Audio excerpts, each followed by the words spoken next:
Review of కూలీ Telugu dubbed movie. ముందు review చెప్పే ముందు ఎవరైనా కూలీ మూవీకి ఎల్సీయూ మూవీకి కనెక్షన్ ఉంది అని నమ్మే వాళ్ళు ఎవరైనా ఉంటే వాళ్ళకి హార్ట్ బ్రేకింగ్ విషయం ఏమిటంటే కూలీ సినిమాకి ఎల్సీయూకి సంబంధమే లేదు. మీరు కింద కామెంట్ లో వచ్చి 30 సంవత్సరాలు దాచిపెట్టారు కదా, దయా ఏమో రోలెక్స్ వల్ల అన్న ఎల్సీయూ బీజిఎం ప్లే అయింది అని ఏడవటం ఆపేయండి. సరే, ఇప్పుడు రివ్యూ విషయానికి వస్తే ఈ మూవీ అనౌన్స్మెంట్ చేసినప్పటి నుంచి బిఫోర్ ట్రైలర్ వరకు ఈ కొలాబరేషన్ మీద చాలా హై ఉండేది నాకు. కానీ ఎప్పుడైతే ట్రైలర్ చూసానో ఎక్కడో డౌట్ కొడుతూనే ఉంది. కానీ లోకేష్ కనగరాజ్ గారి డైరెక్షన్ మీద నమ్మకంతోనే ఈ రోజు మూవీకి వెళ్ళడం జరిగింది. నా షో ఇప్పుడే ఫినిష్ అయ్యింది. మరి చూశాక నా ఒపీనియన్ చెప్పాలి అంటే ఇది యావరేజ్ మూవీ మావా. ప్రాబ్లం ఎక్కడ వచ్చిందంటే ఒక పాయింట్ దగ్గర బీభత్సంగా ఫైట్ జరుగుతుంది అని అనుకుంటే అక్కడ వాడేమో భయపడతాడు. ఏమైందిరా స్వామి, ఎందుకు భయపడుతున్నారా అందరూ అంటే ఫ్లాష్ బ్యాక్ చూపిస్తాడు. సరే, ఆ ఫ్లాష్ బ్యాక్ నైనా సరిగ్గా చూపించారా అంటే అది లేదు. అసలు ఎవడేం చేస్తున్నాడు, డైరెక్టర్ స్ట్రాంగ్ గా ఏం చెప్పాలనుకుంటున్నాడో ప్రాపర్ కన్వే ఉండదు.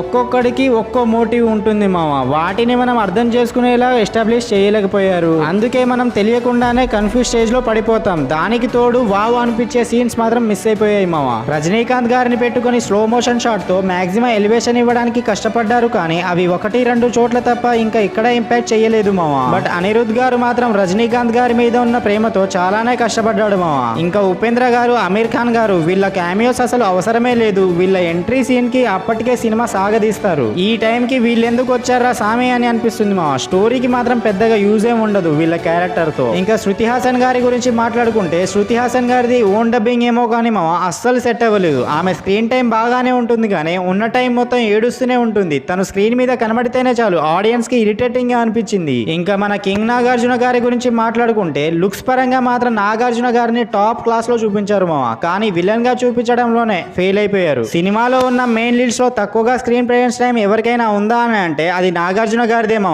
ఒక పవర్ఫుల్ అండ్ క్రూయాలిటీ లెవెల్లో చూపిస్తారు అనుకుంటే అదేం లేదు అక్కడ. నాగార్జున గారి కంటే శోభిన్ చహరి గారు అసలు మెయిన్ లీడ్ లా అనిపిస్తుంది మామ. దయాల్ క్యారెక్టర్ మీదనే మూవీ అంతా రన్ అవుతుంది. రజనీకాంత్ గారిని లోకేష్ కనగరాజ్ గారు మాత్రం చాలా బాగా చూపించారు మామ. ఆయనలో ఉన్న కామెడీ యాంగిల్ ని, స్టైలిష్ స్వాగ్ ని, ఈ రెండింటిని చూపిస్తూ ఫస్ట్ హాఫ్ మొత్తం బాగానే చూపిస్తారు. ఆడియన్స్ కూడా బాగానే ఎంటర్టైన్మెంట్ ఫీల్ అవుతారు. కానీ సెకండ్ హాఫ్ విషయానికి వస్తే complete action mode with serious tone చూపించడం వల్ల అంతేం అనిపించదు. రజనీకాంత్ గారి డిఐజీ టెక్నాలజీ మాత్రం చాలా బాగా డెలివరీ చేశారు మా. ఫుల్ ఫ్యాన్ స్టఫ్ అది. సో ఓవరాల్ గా నేను ఈ మూవీకి ఇస్తున్న rating 2.5 out of 5. Lokesh Kanagaraj గారు ఖైదీ 2 తో ఆయన కంబ్యాక్ ఇవ్వాలని కోరుకుంటున్నాను మా.